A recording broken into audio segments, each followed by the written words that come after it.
Whenever you are. Hey, let's go ahead and call this meeting to order with the pledge of allegiance.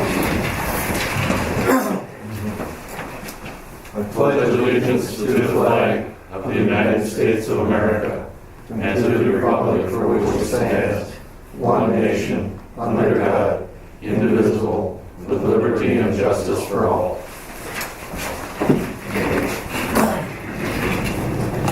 Chad, can you please do the roll call? Supervisor Weiss. Here. Supervisor Becker. Here. Chairman Schaller. Here. Supervisor Bromer. Here. And Supervisor Wolford is still excused.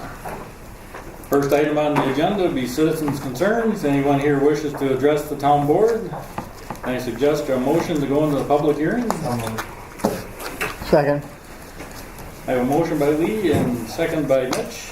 All in favor say aye. Aye. Opposed? Motion carries. Who wants to start?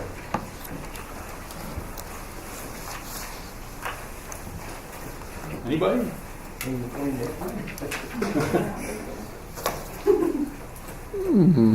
No comments? I guess, can I get a motion to call the public hearing? I'll make the motion to close public hearing. I'll second that. I have a motion by Bruce and second by Terry. All in favor say aye. Aye. Opposed? Motion carries. Go down to the consent agenda, items A through C. If there's no action taken on the consent agenda, can I get a motion? I got a question here, Terry. Yeah. On the bills that Chad gave us today in our boxes on page 7, the second one from the bottom, I guess I need some more explanation on that before we go ahead and pay it. Okay. Yeah, I don't know much about it. You showed it Yeah. today there. Yeah, I think we need a little clarification on there. Okay.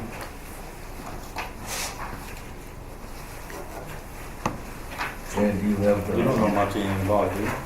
you have the invoice on that at all? I have an invoice that he submitted from Big Bore for that night, but that's all I have. Okay. Apparently he paid for it by his own personal credit card. Yeah, just, that amount, I guess I got a question on, how many that involved and a little bit more about it, so. I can find out something. Yeah, why don't you look into that and get back to Yeah, us? let me know. Yeah, get some more information on it. So are you gonna, then you'll just, we can just approve it and extract that one from the approval then? That's, yeah.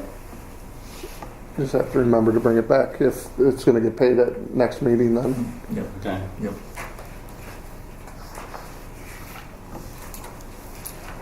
Then make a motion that we approve the consent agenda minus check number 42234 for further information. I'll second that.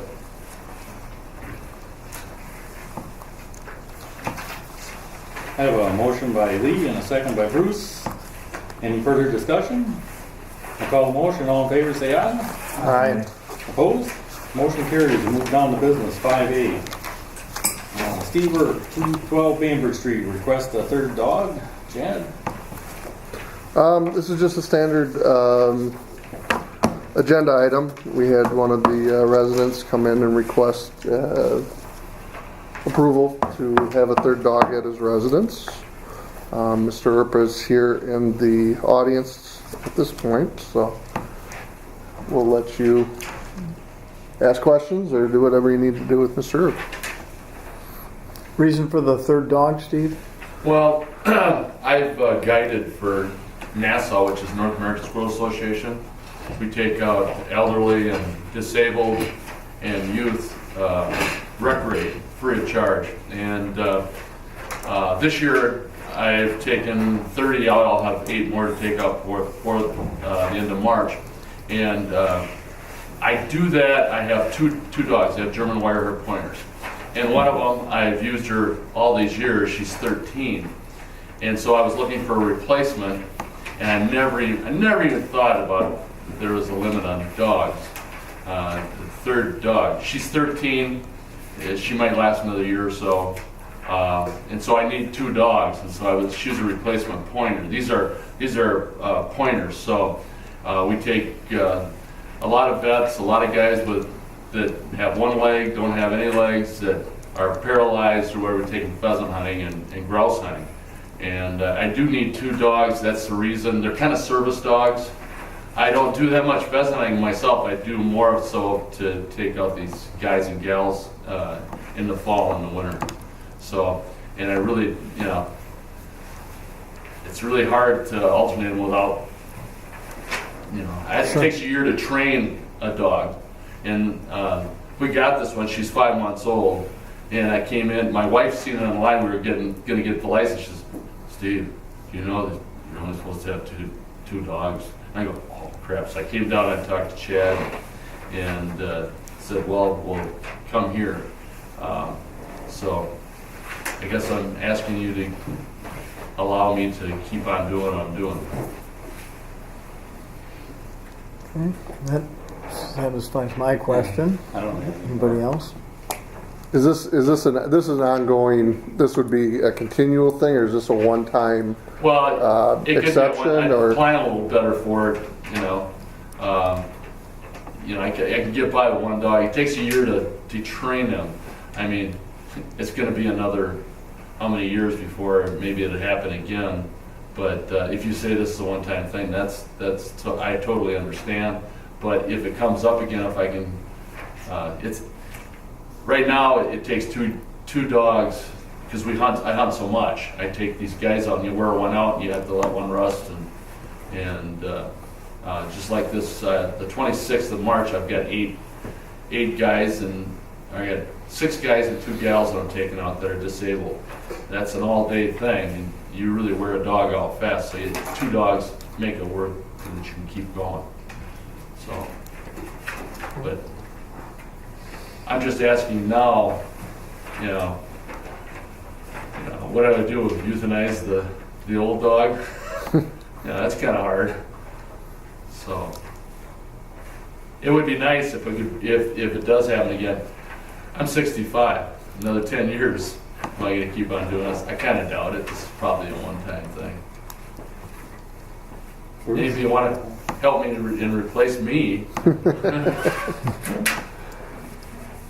Any questions? I think at the very least it'd be a one-time deal. We got this ordinance, it says 2 dogs. I understand. And, I know it goes way back to, I don't know how many years, but, I think we ought to maybe looking at changing the ordinance or something because, people come in and we just keep giving the 3rd dog, we're going against our own ordinance, year after year. So it's, like I say, one-time deal. And I think we'll look at, either enforcing the ordinance that we got or doing something with it. Yeah, I'm not opposed to changing the ordinance. Most of the 3rd dog exceptions we've made, though, have been deaths in the family where they inherit a dog or something like that. It's not like we're just blanket granting people 3 dogs because they come in and say, I got this 3rd dog. Usually they've inherited some way. And I don't think making an exception in this case, I'm fine with it. Okay, I'm fine. And we can look at changing the ordinance. I don't have an issue with that either. Like you say, I just, keep going against the ordinance. I mean, it looks a little stupid in my eyes, If we want 3, why, maybe we should look at, changing the ordinance. So, yeah. Yeah. Lee?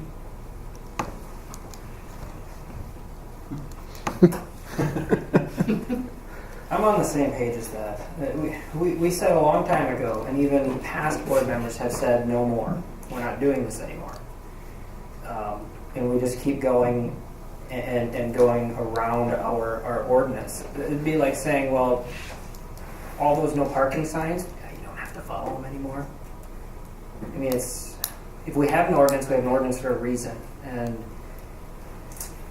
in the very, very slim situations that come up, that we can grant, that we should grant the ordinance for, I think those are legitimate reasons. I don't think that this is a legitimate reason for granting an ordinance for a 3rd dog.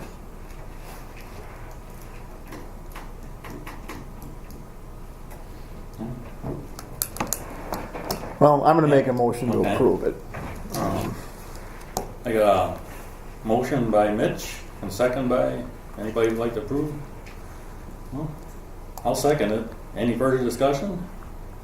I'll call a motion. All in favor signify by saying aye. Aye. Opposed? Opposed.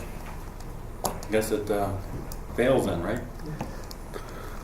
Doesn't necessarily fail, it's just there's no way to break the tie at this particular moment. Yeah.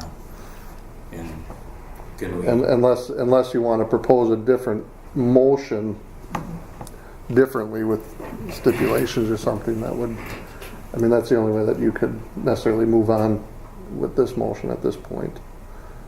Mhm. Can we do anything different? Other than changing the ordinance, I don't think so. We're not doing that tonight. Not doing it tonight.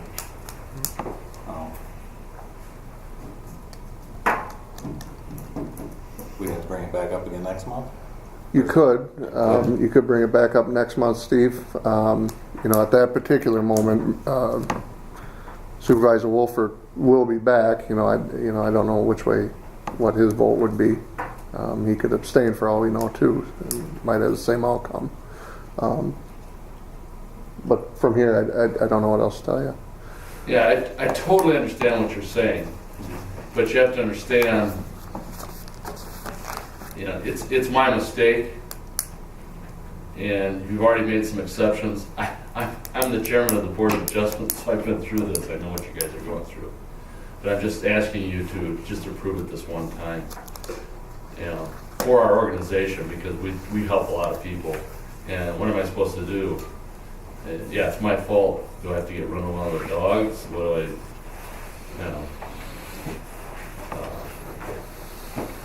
Somebody else in the organization could maybe take that third dog?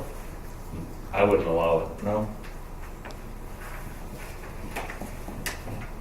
I guess I'm I'd just say bring asking. it back next month. Hmm? I'd say bring it back next month, and my heart might grow 3 sizes by that time. You want me to I bring do the- understand. Want me to bring the pup over and I do understand the situation.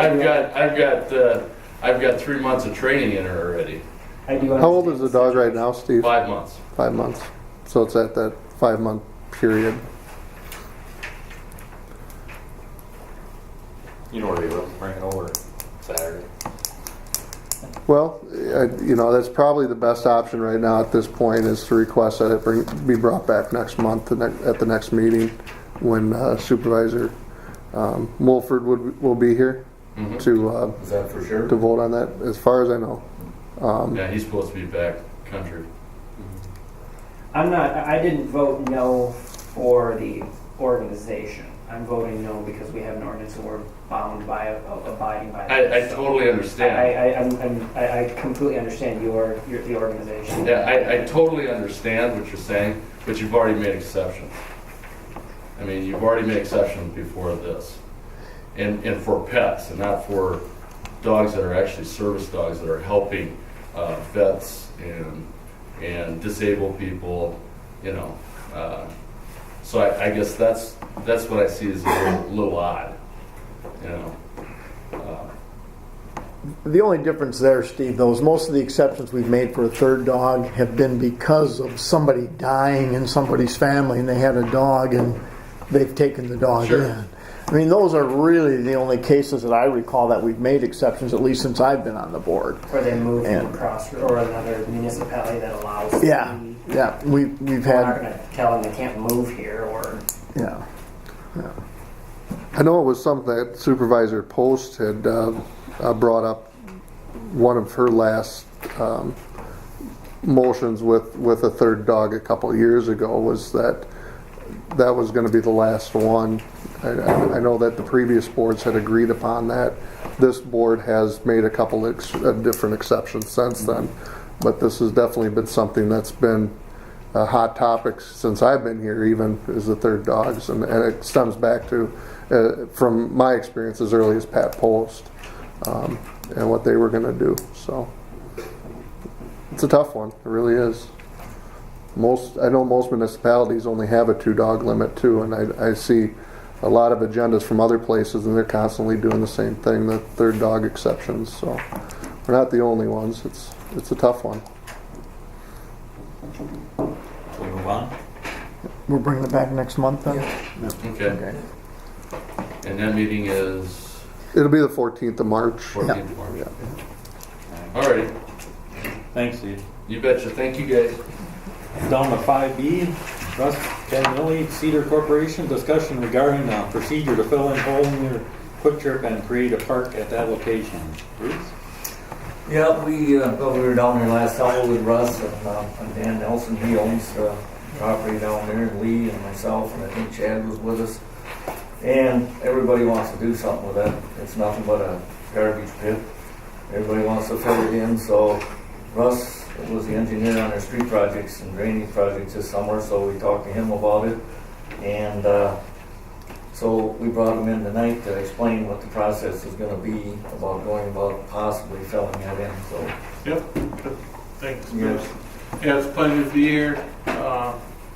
Again, we looked at this last year, so I just wanted to let the board know the procedure and what you're up against with a project like that. There's two main permit processes we have to go through to do a fill of that hole. And that's connected to the river.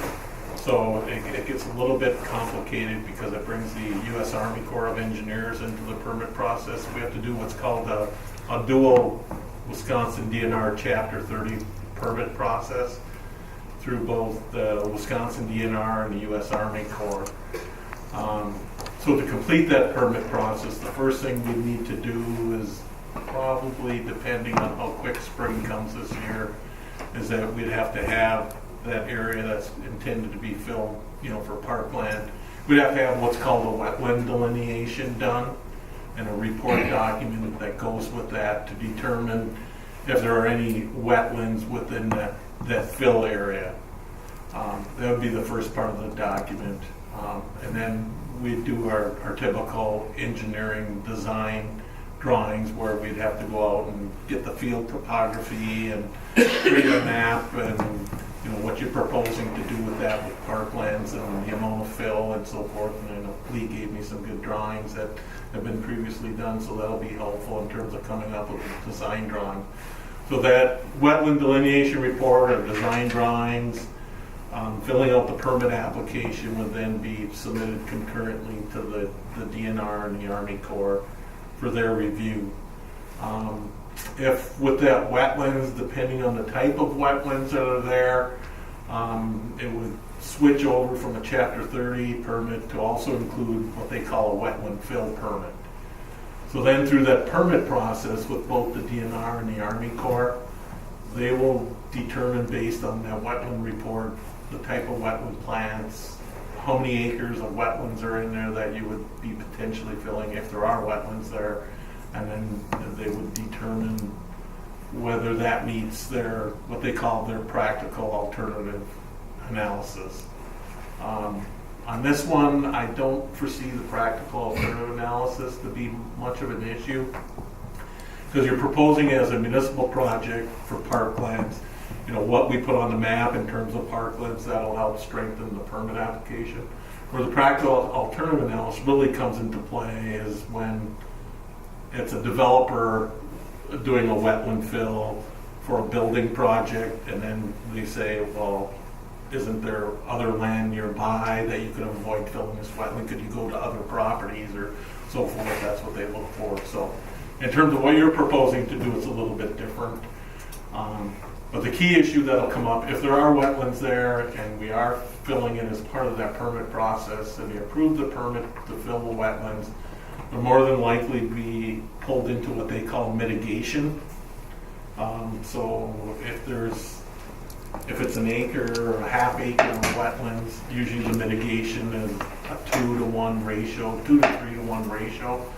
And you either have to do a mitigation on site as part of your project, or else you purchase wetland credits to a wetland bank. And right now the wetland credits, that both options can get expensive, so I just want to let you know, if you jump into this, it can get quite costly to go through that permit process. The wetland bank, last time we looked, was about $60,000 per acre. So if you have an acre and it's 2-to-1, that's 2 acres times 60, that's 120 just for the wetland bank. You know, if it's a half acre, 2 to 1, that's 1 acre, it'd be 60 grand. So just give you some ideas on wetland fill. Anytime you fill wetlands, you have to do mitigation. The process has been really good. Recent projects I've done over the last year with the DNR, they're really good to work with. They react in a timely manner. It's the U.S. Army Corps that's going to take quite some time. Just to give you an example, I did a 500,000 cubic yard dredging project for Independence at Bugle Lake 2 years ago. It took a year to get that original 500,000 cubic yard dredging project from the Army Corps, almost a year. The DNR, we had the permit within 2 or 3 months. There was some additional dredging work that they wanted to do this past year, last year. Another 15,000, all we wanted to do was amend the existing 500,000 cubic yard dredging and go in and do an additional 15,000 off that same permit. Took another year just to get that. So I just want to forewarn you that with the Army Corps, it's a long, drawn-out process. Things just sit on people's desks forever and ever, and an Independence project, a call almost every other week, an email. Where's it at? Well, it's in my supervisor's desk, waiting to be approved, and that went on, like I said, for months and months. So. Just to forewarn you, it's not something that's going to happen. If you do decide to pursue this project, something that's not going to happen overnight. I think when we looked at it last year, and I gave you some preliminary numbers with the construction fill, and again, a lot of this depends on where the fill's coming from. Obviously, the closer the fill's coming from, the less cost of the project.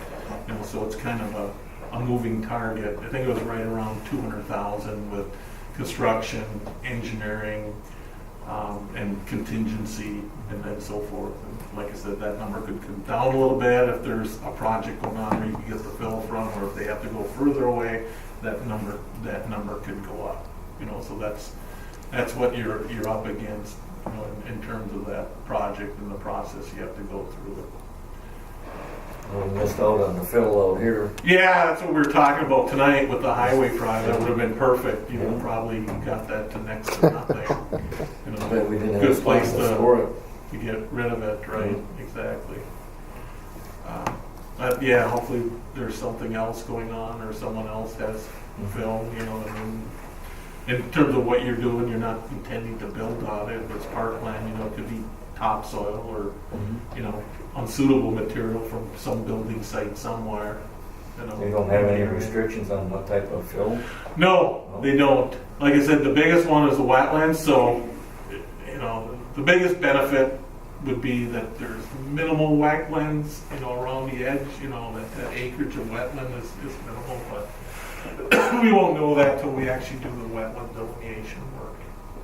Is it classified right now as anything, or haven't you? When we look on the maps, the DNR has our first guidance in terms of looking at wetlands when we're doing a project. The DNR has what they call a wetland inventory map. So you can look on there. And to be a wetland, you have 3 different criteria. You have to have water. Well, you have water there. You have to have the right type of hydric soils, and then you have to have plants. So you have to have all 3 to meet the wetland criteria. So if you have all 3, then it's a matter of the delineator determining how many acres of those 3 criteria you have within that hole you want to fill in. I think if they took any tests down there, they find out nothing would grow in there. Right. Yeah. So maybe, hopefully, if you don't have the plants or things Yeah, aren't that'd growing help there, too, that would be the best thing. Maybe You don't have any wet, then the permit process is much more streamlined. Maybe if they do some core samples or whatever, they'll pull up some bikes and everything else that are in there. Without a monetary value of putting it on it, isn't there anything that we could do to give them wetlands or create? I mean, we're an island surrounded by water. Can't we create them or give them?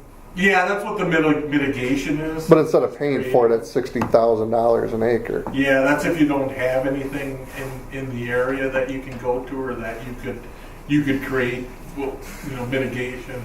On-site mitigation or somewhere else would be creating man-made wetland, constructed wetlands. they prefer you to go to the bank. But, if you have some land that's a good high quality wetland, and that's a good example. If you have town property, within the corporate limits of the town, and it's a good high quality wetland, Yeah, we they will probably look at, say that ratio is. We probably have 19 square It's one. miles of, Right, in Campbell. I mean, we Right. must have something we can give them. yeah. You have to put it in, a conservation easement or something like that, but that is a possibility. Say it's a half-acre wetland, so 2-to-1 ratio would be 1 acre, and you say, well, I've got this 5-acre site, and we'll give you 5 times the amount.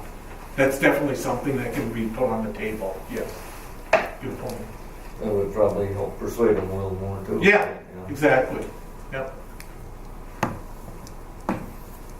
So those are some options, those are the steps you would need to take to get the ball rolling. And right now, you try to, it's unfortunate there's no process that you could just go out there and meet with the Army Corps and the DNR people and say, okay, what's this gonna take?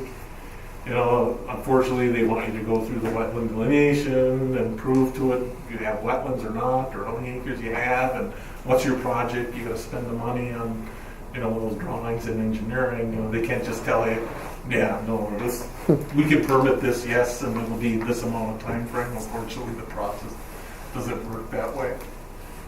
With the DNR, you get really close to that, but like I said, with the Army Corps, it's very frustrating. So the red tape gets in the way of the red tape. Right. See, I think the Army Corps would be easier to work with, though. When we did both of those projects for the boat launch project, they did take a little bit of time, but they weren't that slow. They did work with us pretty well. Okay. Yeah, I don't know what it is. That's why I thought, again, with that Independence project last year, I know they were busy the year before, with all the sand mine activity, but that was a down year, and I have no idea why. They didn't have the volume of sand mine projects that they were reviewing and permitting last year, like they did the previous year. So, Mhm. Depending on what kind of a favorable right. outcome we got at the DNR, does that help going forward with the Army Corps, or they just got their own? It didn't, like I said, it didn't help on the Independence project. We had that permit, we submitted it to them right away, and we kept saying, well, DNR is okay with this. Yeah. And in fact, on that, the city council in Independence, they had Tammy Baldwin's office and Ron Hines' office. They got them all involved and trying to push the Army Corps, and they couldn't do anything. Yeah, because Ron lives right here. Exactly, right. Yeah, we had all their staff. I was talking to them on a regular basis, "Oh, you have anything yet?" "No, not yet." "Okay, we'll call them. We'll see what we can do." And it just, weeks turned into months, and months turned into a year. Yeah, I mean, it's, the gateway to French Island, and Yeah. it looks like a garbage pit coming over here, Yeah. But yeah, I think it's a good project, in terms of, tying it into, your sidewalk project you talked about in that area. I mean, there's a lot of things, that map, preliminary plan that Lee sent me. I mean, there's a lot of neat things you can do in that area. Yeah. With benches, a passive park with benches, and a wood chip trail or a gravel trail, or a little canoe launch or something like that for people to use. I mean, it's a very visible area. I think it'd be nice for us to move forward with this 60-year project. Well, that's why we had Russ come down to let us all know what's going on, what the kind of process it's going to be. And I definitely think having it be a park or some sort of public green space would help the chances significantly. Oh yeah, definitely. If you were doing it for private Parking lot development or or a something. parking lot or something like that, Well, that's your okay. chances would be really slim. And that's what I told Carrie. It could, sometimes they can happen, but being a public park project, you have a much better chance of obtaining those permits. Because Dan was working with Carrie Olson at the time. Yeah. And then I called up Carrie and was talking to her. Right. And I told Dan, I said, they're not going to approve it for a parking lot. No. They'll approve it for a park, but they won't Right. approve it for a parking. Again, that's that practical alternatives analysis. I'd be very optimistic that for the practical purpose of it, that we could get it to go, other than the fact that gonna take some time and obviously some money to do it, but I'd be optimistic to say that it's something that could move forward time-wise. And that gets to be the tricky I one, think it though. definitely would be something that would benefit the town greatly. Without a doubt, Good. way overdue. Like you said, it's your gateway coming across the Yeah, bridge into I mean, the it's- town, and, you know. Yeah, it's just an eyesore. I mean, everything Right. that Dan's done down there on both sides, and Right. you know, I think you propose it more, not so much the eyesore though, but what it could possibly do for tourism even. I mean, like you said, if you hook it up with something as far as a non-motor boat launch type thing where canoers or something, and you start drawing them in that way.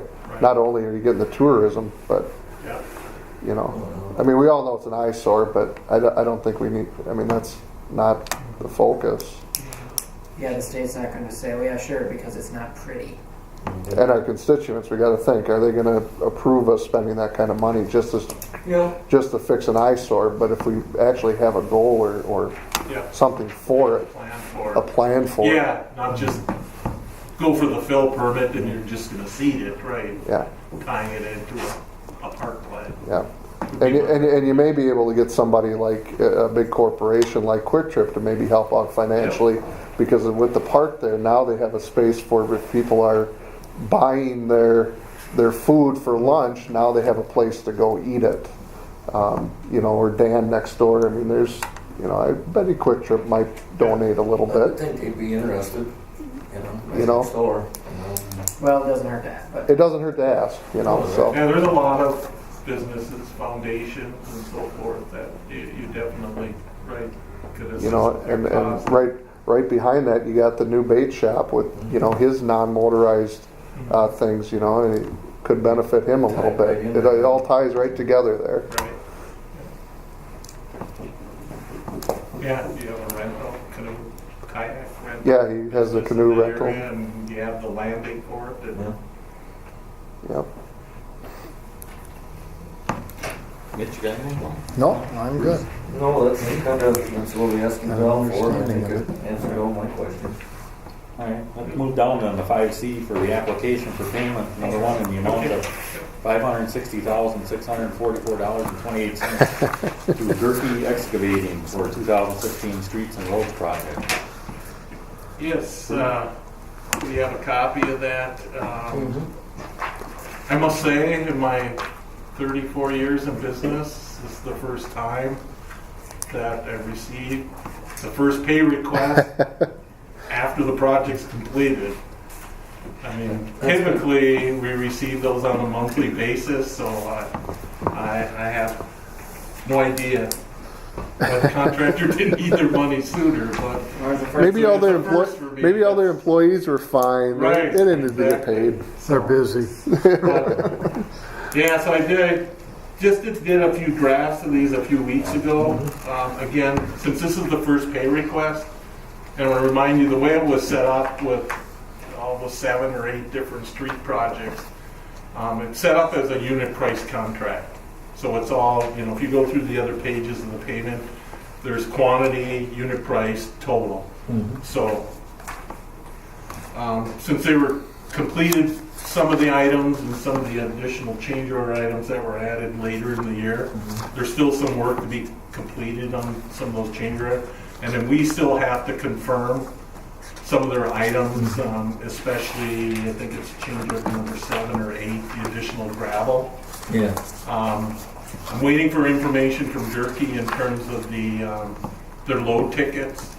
And then I'll be double checking with our construction observer on site and so forth to see if that amount makes sense. I mean, the whole project, if you look at it, would come in under budget. I think that one change order for the additional ground was like 19. And technically, they sent it as a change order, but we have that as a unit price for all the streets. So it should have been rolled into each one of those streets, but they submitted it as a change order, so Is you it get to see the amount. So is that why this base aggregate stuff is all zeros on a lot of these? yeah, some of that is for the shouldering work and stuff like that we decided not to do for the shouldering work, you know, because some of the residents didn't want that 1 foot gravel shoulder. They wanted it topsoiled and seeded. So some of those items, that's why they're zero. That's actually the shoulder work. Okay. But all the other streets do have the crushed aggregate, the dense aggregate, where there is a quantity for it. So that's the item we still have to confirm if that quantity is correct or not. And, you know, where did it go? You know, I'm pretty positive there's some additional gravel was added to the project, but I don't know if that's the total amount yet. So, so if you approve this pay request, and we're still holding a retainage in the amount of $29,507.73. So if you do approve this tonight, you should just recommend you add to your motion that, you know, allow Cedar Corp and Gerke to work on that additional gravel item to get that confirmed.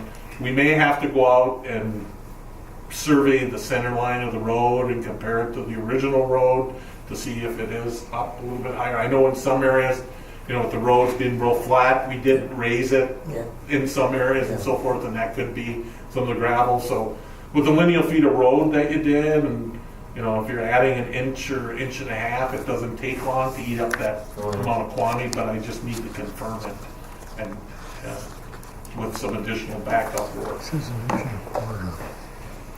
I don't know if you had any other questions. No, because, well, I guess we gotta go over the whole project this summer again. Yeah, Spring. yeah. And again, yeah, it was a very Yeah, that's that chain. Right? frustrating year. I think we found that out with a lot of contractors. They had so much work last year, you know, so we had a lot of time because it took Gerke a long time. You know, they would have people on site and they wouldn't have people on site, so it got dragged out for a while. You know, they still met their completion dates, but it was a little frustrating for us because, you know, we were under the understanding they were working, and we'd send people down here, you know, to do observations and check on things, and then they weren't here, you know, but, you know, our contract with you was a not to exceed. You know, we did go over our stuff, especially with the, when a contractor takes that long and they pull in and pull out, pull in and pull out, that's when our budgets tend to get blown, but we're not coming back to you asking for anything. That's the way we work. That's part of doing business.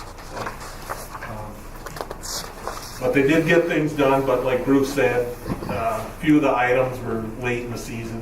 You know, the change order for the end of the north end boat launch there, we did some gravel work. They didn't complete that. That's in one of the change orders. We have a list of punch list items, you know, that we'll be walking through with Bruce and Steve in the spring too, and walking that with Gerke. So they have punch list items. So we won't release this retainage, and then we'll finalize that gravel quantity over the next couple of months here, and the project won't get closed out again. This is the first payment. Your next one, they complete all the punch list items, then it'll come back for a final payment, and the retainage will go, and then we'll have that extra gravel worked out by that time. So other than that, they did, you know, other than being, you know, real thin, like all the contractors were last year, they had too much work than what they could handle. I think they did a pretty good job on, you know, Yeah, job considering, considering some of the frustrations. Well, if there's any more discussion, I'll, Mitch, you got anything on this? No, I'm fine. He explained the change order thing for me there, so. Well, Lee, you got anything? That's a big number. it is. Yeah. But if they'd submitted a pay slip every month, it wouldn't be that big. No. Right. Yeah, it's too bad it all came. It's crazy. Nobody ever Like I would have said, thought. I've never had that happen. I'm not One pay complaining. request and it's close to the final, and that's it on Am I supposed to be 7 or 8 month have project. to sign a check for it or not? Oh, we made a little extra in interest, so I'm not complaining. We knew this day was going to come at some point. Yeah, But Right. it just kept getting later and later. Yeah, I kept asking Chad, have you received anything? No. I said, no, I haven't received anything either. I guess it's their job to prepare the pay request and submit it to us for review and approval. So. Yeah, because we sat right in here when we formulated the contract, and they said, you know, once a month, and Yeah. they were all for it. But it actually got into September and October, you know, when I started even asking the project manager, oh yeah, I gotta get that to you, Call them up, office didn't send it to you? No, I haven't received it. Unreal. So I received it in January. All right, well, if there ain't no more discussion, I'll make the motion for the payment number 1 of $560,644.28 to Gerke Excavating with the contingency that Cedar Corp and Gerke work out the Yep. details on that. Perfect. I'll second that. I have a motion by Bruce and a second by Lee. Any further discussion? I'll call the motion. All in favor signify by saying aye. Aye. Opposed? Motion carries. Move down to 5B. Thank you very much. Thanks, Russ. Thanks, Russ. Approval of refunds due for overpayments of 2016 real estate taxes. Okay. So just like last month, we had our fair share of payments in January that had some overpayments that were due for taxes. So this one totaled $2,954.16. Bulk of it came from actually a duplicate payment, and it happens every once in a while where you get a resident that comes in with a personal check to pay their taxes as well as a check from the bank. I don't know how you do that, but it does happen. So. I like how they range from 23.66 to 72 cents. I love this. That's because Wells Fargo instead they sent 80 cents instead of 8 cents. They messed it up themselves. The paper costs more than that. I know, it's awful. I make a motion that we approve the overpayment taxes due for overpayment for 2016 real estate taxes in the amount of $2,954.16. I'll second that. I have a motion by Lee and a second by Bruce. Any further discussion? I'll call the motion. All in favor signify by saying aye. Aye. Opposed? Motion carries. Move down to 5E, approval of temporary Class B retailer's license for the French Island Lions Club for February 25th, 2017 at the Community Center.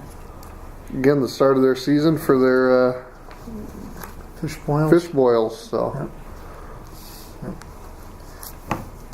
nothing unusual. I don't think we've had still no problems from the police department. Pretty low key. I make a motion that we approve the temporary Class B retailer's license for the French Island Lions Club for February 25th, 2017 at the Community Center. I'll second that. I have a motion by Lee and a second by Mitch. Any further discussion? I'll call the motion. All in favor signify by saying aye. Aye. Opposed? Motion carries. Move down to 5F, request for proposals for town phone system upgrades. We held it over from last month. Jan? Yes. Since then, I have not received any additional proposals. Although I do have some coming, I would request that we hold it over one more month while we get those next group of proposals in. I'll make a motion to hold it over for another month for the additional proposals. I'll second that. I got a motion by Bruce and a second by Terry. Any further discussion? Did you just run out of time, or did they just not submit them to you? Or Yeah, I had one that was, by the time they had scheduled to come here and get everything, it was last Wednesday was for one of them, and then actually I just had a phone conversation again with them today, so just kind of, not that I ran out of time, they have not come to giving me the things yet. Yeah, I called a few of them too. I don't know if you called any of them. Yeah. I think we got them all covered within like the tri-state area. Yeah. I think so. I just called the ones in the phone book. I have a motion by Bruce and a second by Terry. Any further discussion? I'll call a motion. All in favor signify by saying aye. Aye. Opposed? Motion carries. We're going to carry it over. 5G, changes to town drug and alcohol policy in the employee handbook, in addition to other possible changes to the handbook. It was held over from last week.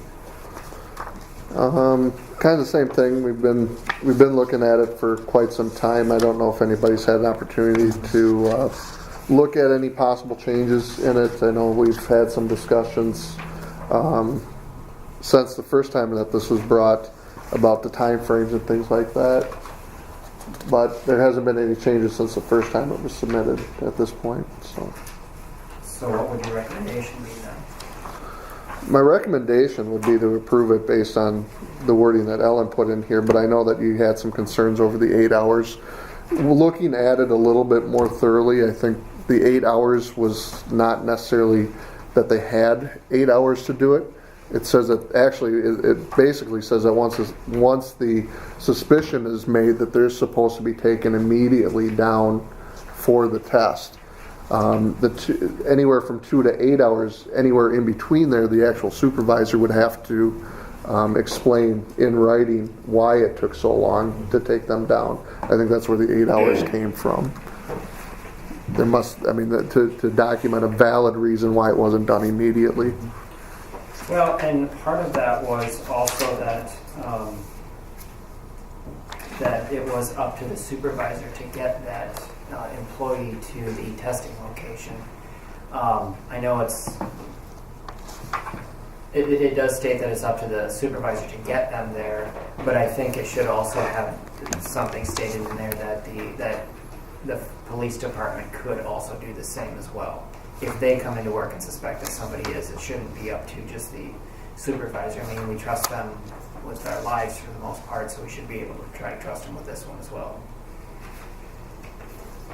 Or for us to call the police department and say, hey, we need to have you bring so-and-so down to have a drug test. Is that something from a policy standpoint, Chief, about taking a suspicious down? Is that anything that you would be prohibited from doing? No. I would recommend it under certain circumstances. It'd probably be a good idea. Instead of the actual supervisor taking them? Or have us escort you. I think the department head and the supervisor should be present, but I would recommend that we would be involved in that. Only because we would be able to then, depending on the nature of the test, assuming it was a blood test, I mean, we have a process in place to be able to mail that to the crime lab. We do that all the time. So, yeah. Well, and what happens if you get in an accident on the way there or something like that? Yeah, that way being escorted by the police, I think that's the safest way to do it. I guess the interpretation then, based on the wording on here, is, the supervisor is then to transport the employee. Now, it doesn't necessarily say how they transport it, whether or not they direct the police department to do it, or if they go with them themselves. I guess that. No, I guess Up to- the decision the board would have to make is that a phone call you want to make to me directly, as opposed to having one of the officers handle it. Mm-hmm. Just That I think is, confidentiality and that I think is an internal discussion Okay. rather than. That would be the only thing I would say would probably need to be hammered out. Mm-hmm. But that would be something more, if it's more of a, It's just a common sense issue there, in my eyes. Yeah. That's about the, other than that 8 hours that I kind of got, that I was stuck on the last time. I've moved on past that with a little bit more reading on it. That's the only other thing that I was going to bring to the board was the involvement of the police department as well. Do you want to? I know it's our maintenance foreman here too. Do you want to? Does he have any input that you want? Sure. Well, we pretty much make policy on it, so the board, is the one that makes the policies and the rules, they have to abide by them. Okay, Steve, what do you think? Want to throw your, now's the time to Doing it speak. the right way and having the police get involved. I'm doing the transport rather than myself. Yeah. Whomever. And this also covers volunteers, correct? It does say all employees. Okay. I mean, Part-time or full-time. part-time, full-time, well, you guys kind of fall under statutorily too, but EMS, fire, police reserve, they all get, well, All included. I was going to say they all get paid, but the police reserve doesn't. But At the same time, I think pretty much everybody's covered in there. yeah, I think the wording in here, I think Ellen did a good job of adjusting a lot of the wording in here to what you guys were looking for originally when we did that. So How would that cover third-party contractors if they're on company time? I don't have a good answer for you on that one. I would assume, again, I would assume that their company The company rules. falls under their policies. Is usually how that goes. But good news is, though, just so everybody knows, we didn't do this because there was a problem with it. We actually have very good employees. So, but to keep the town safe, I mean, it's something that needed to be addressed in the policy. And Liability is always an issue. liability is always an issue, and it's something that every year that we try and look through the policy and procedure manual and make changes to things that need to be done. So this was just one of them.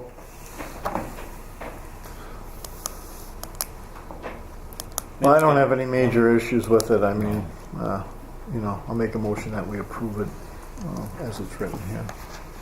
I'll second that. I got a motion by Mitch and a second by Bruce. Any further discussion? I'll call motion. All in favor signify by saying aye. Aye. Opposed? Motion carries. Move down to 5H, memorandum on understanding MOU for canine compensation for officers who share. I guess that's me. But, I guess we all got a letter anyway saying that the canine program, we're supposed to Fair Labor Standards Act. So, Drew, if you want to jump in, you can. Yeah, Fair Labor Standards Act requires that canine handlers, officers designated as canine handlers, are compensated for work time related for the caring of the dog at home, including that limited to training, exercise, feeding, grooming. For those of you who don't, anybody who has a dog understand that a dog is a huge commitment. Having a police canine, a highly trained, highly driven dog that requires training and constant care puts a lot of burden on not only the officer but the family. So Fair Labor Standards Act says that they need to be compensated something above and beyond the normal rate of pay for that. I looked into this at great length and depth. I checked numerous different agencies of various sizes, a lot of local agencies here and how they're handling it. Most agencies, what they're doing is they are giving the officers a kind of a salary special assignment pay increase built into their hourly rate, and then there's some kind of a stipend where they get compensated for additional time. Because Officer Sis is not receiving any additional pay within his contractual hourly pay rate, what I found is that on average the total compensation comes out to anywhere between, it's got to be a minimum of a half an hour, but it usually comes up to somewhere around 0.75 hours a day that they're compensated. Now, the way that we compensate them is entirely up to the board. Okay? All it says is that they have to be compensated. It doesn't say they have to be compensated in pay. It doesn't say it has to be in time off. It just says that they have to be compensated. So there's about a million different ways to do this. This was the way that I thought. This was basically my first attempt at giving this to the board as a consideration, as kind of a starting point. And I guess I would be wide open to recommendations, suggestions. Talk to Chad a little bit, and I know this is something that you're probably going to want to do some research on your own. Supervisor Bromer might have some insight because of his experience with the police department, but it's just something we have to cover. I did put under number 12, I did put something in there regarding the fact that because we do maintain a canine fund, and because the canine fund will be something that we will continue, will be an ongoing fundraising kind of a process, that we are willing to help pay for 50% of whatever that monetary compensation would be at the end of the year, assuming the fund has the money is in the fund. So when I told you that this program was going to be funded through donations, the program is being funded through donations. The dogs purchased through donations. The training, the equipment for the squad cars, all being purchased through the money that we raised. But there is some obligation to the municipality to make sure that we're compensating the officer for the amount of time that he's putting in. For what it's worth, Josh and Tajay have been here since November. They've been on the road by themselves for less than 2 months. I believe Tajay's been deployed over 15 times. She's been involved in numerous felony arrests, not only here on the island, but all throughout the county. She's recovered a large quantity of drugs and cash. She has been an absolute all-star, not only here on the island, but again, we're starting to get a really good reputation countywide because when Josh is working, he makes himself available to other agencies to help out. He's helped out State Patrol, he's helped out with Salem, he's helped out the city of La Crosse on a number of occasions. And ironically enough, had he had Taja the night of that shooting over on Highway 16, because he was the second officer there, Taja may have been involved. She could have potentially been involved in a situation like that because she is trained as an apprehension dog as well as a tracking dog. So she has far exceeded our expectations in terms of what we saw, what we thought going into this. And I think a lot of it has to do with the fact that we were able to bring a team that was experienced, as opposed to starting. You know, initially we didn't have any inclination that when we went through the hiring process, we would get an applicant that was a trained canine handler. But to be able to bring Taja and Josh in as a package deal, not only did we get an exceptionally good officer, but we got just a kick-ass canine team, a trained team that's really going out there and having a lot of success. So I guess what I'm asking is for the board then to consider this. I think this is fair. I think this is a fair compensation for what is required of him as a handler and the work that he puts in. He's here. I mean, he gets here every day. I mean, his shift usually starts at 4. He's here by 3:30. He's getting the car ready. He's getting Taja ready. It's a process. But again, I'm wide open to suggestions, and as long as we meet the minimum requirement, just to keep us out of trouble, to make sure that we are compensating. How long has that been into effect, Joe? As long as I can. Really, because we've had 2 other dogs over here and I never heard of them. Yeah, I think that Zach I'm told that Zach never pushed it. I did talk to Zach too because I wanted to find out, because I had never heard of it either, and I wanted to find out from him if the town had ever compensated. And I think part of it is unlike Taj, where the Taj is owned by the town, that was Zach's dog. Yeah. And actually, I don't think that matters. And it might not have mattered, and he said he never pushed it because it wasn't a thing to him. It wasn't that big of a deal. I think the way Zach approached it is that he wanted to have the canine, he owned the dog, he paid for the training, he figured it was worth. Yeah, I think to him his compensation was coming because I don't think he paid for food. I think he was getting the vet care, and I think maybe that's where he felt And vet care, I mean, we're not paying for that. It's being donated 100%. Townsend Animal Clinic is donating the vet care. So, you know, I don't have to sell the program, but I'm telling you that it's worth everybody. I mean, the impact it's had. I mean, just even with some of the rest of the days in, working with the new ownership over there, we're being told that place is like crickets over there. And that's been after about 6 weeks of just going in there and just hammering that place. And suddenly things have gotten really quiet over there because the word gets out. We're too close by. You know, we're dangerously close. The dog can probably sniff from where she's at. So. Is there anything this dog can't do? Do you No. speak English?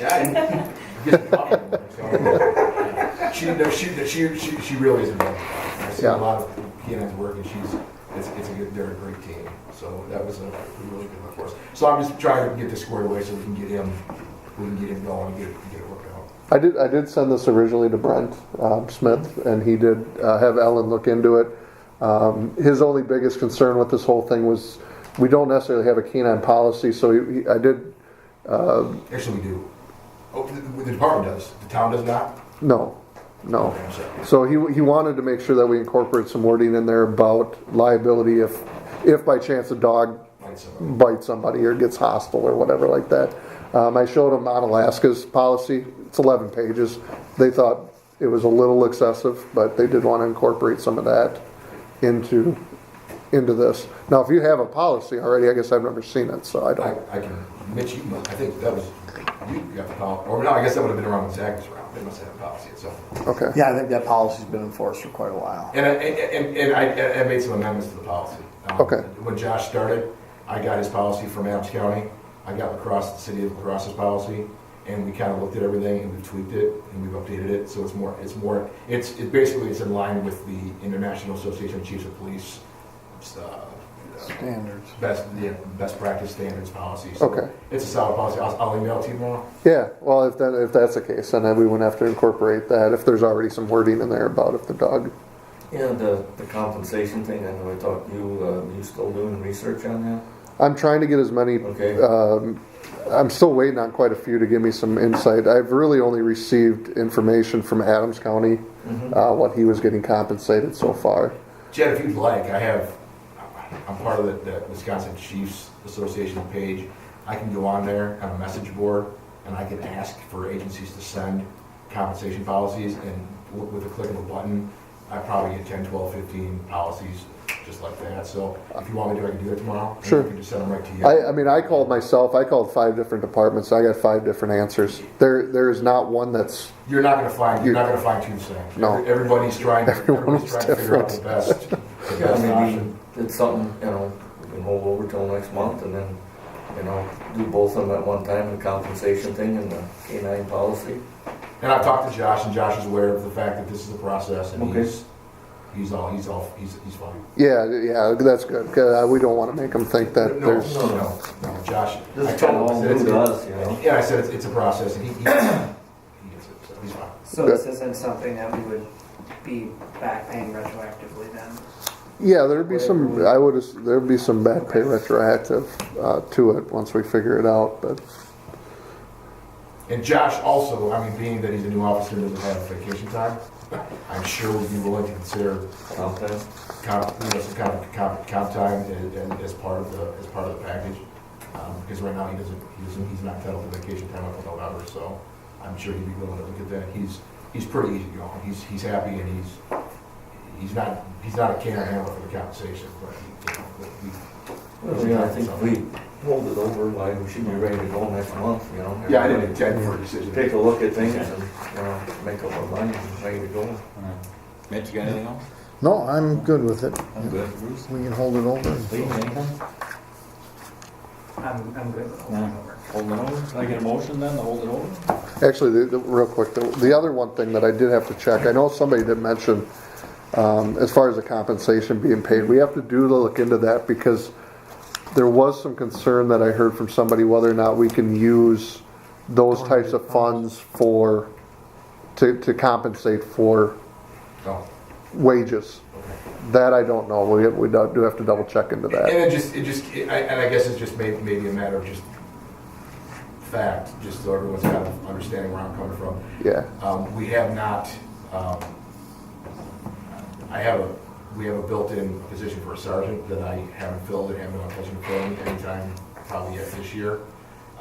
So there is some additional funding in our budget. Plus, I think Chad can attest to the fact that because of the 10-hour shifts, our overtime already in the first 6 weeks of the month is down pretty significantly.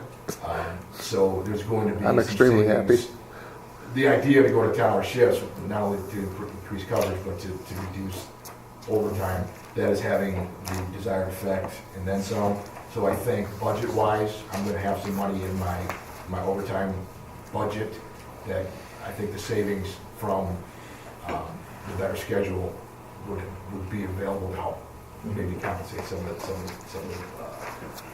So Yeah, like I said, as far as nice as it would be to maybe use some of those funds from that, I just don't know. Like I said, it was just brought up, and I'm like, okay. I just wanted to be Make willing sure. to make, to offer that up. That's something that, but Mhm. again, that ultimately you guys come up with something and we'll make it work. Can I get a motion to hold that over then? Make a motion to hold that over till next month. I'll second. I have a motion by Bruce and a second by Lee. Any further discussion? I'll call the motion. All in favor, signify by saying aye. Aye.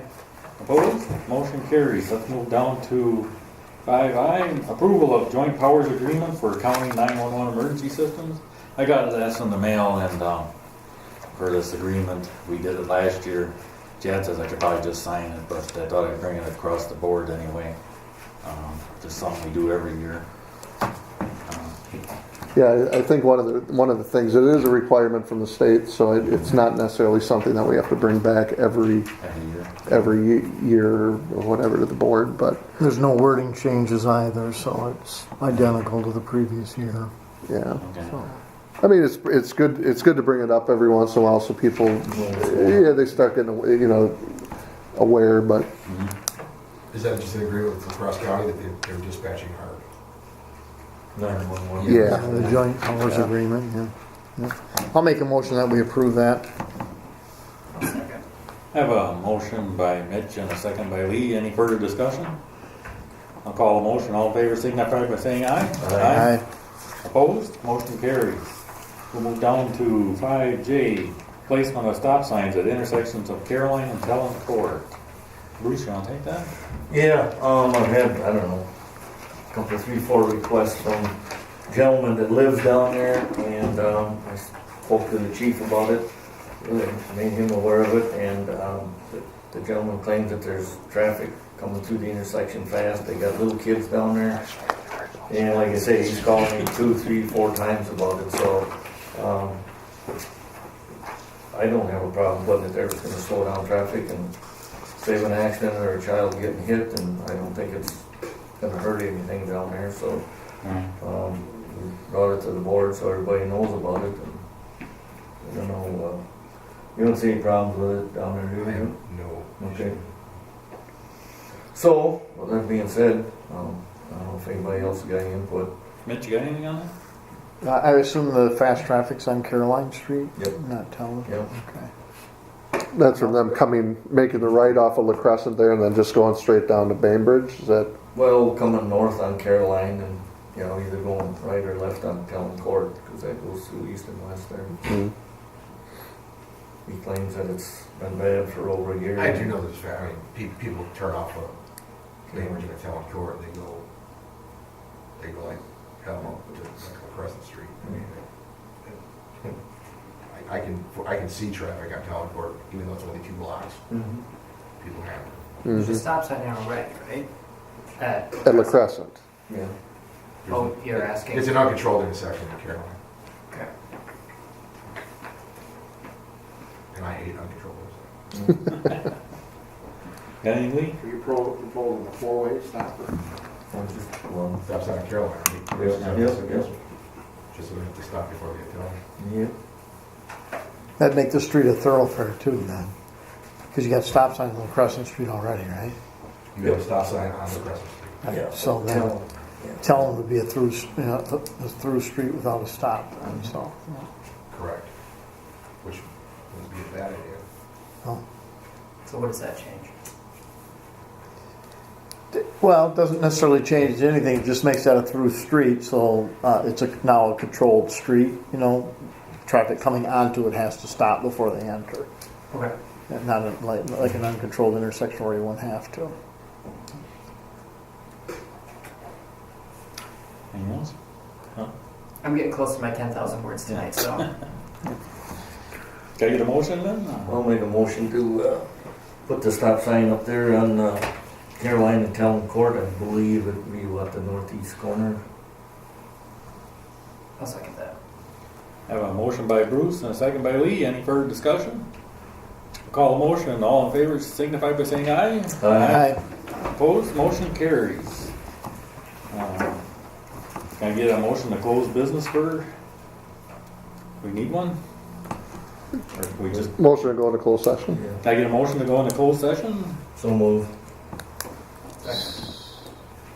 I have a motion by Bruce and a second by Lee. And a roll call. Supervisor Weiss? Yes. Supervisor Becker? Yes. Chairman Shaler? Yes. Supervisor Bromer? Yes. No. Okay. I have enough sex talk in my head every day, so I'm done with it here.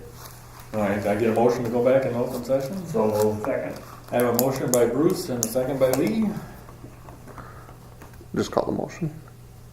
I'll call the motion. All in favor signify by saying aye. Aye. Opposed? Motion carries. We are in open session. Has anybody left?